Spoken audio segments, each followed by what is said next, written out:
Missouri, Iowa, Kansas, and Nebraska want change. They want to stop studying weather events to death and to actually do something. Yeah, this unifying message has to do with the Missouri River, which all of those states touch. First Alert 4's David Amilani following this story for us tonight. David. This is a really big deal because whether you live along the Missouri River or not, the river benefits you. It's an impactful force driving our economies, carrying agricultural products like corn and soybean, turbines for wind power, and of course, sand and gravel for construction materials.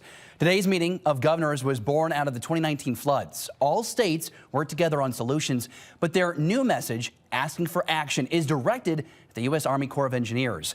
One big solution Missouri Governor Mike Parson brings up: if we're in a drought, how do we get things down a lower Missouri River that's just as important as dealing with a flooded river?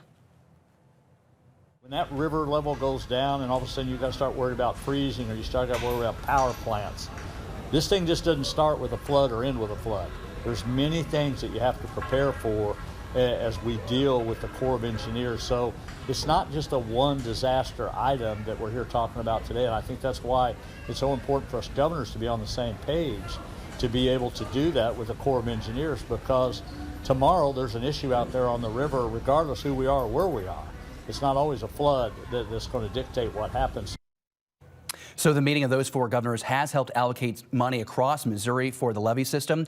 Meanwhile, there is no date set for a next meeting of these governors and the Army Corps of Engineers. But moving forward, the governors say they will continue to meet beyond the end of Governor Parson's term. Their top priority moving forward is preparations for a possible third year of drought conditions.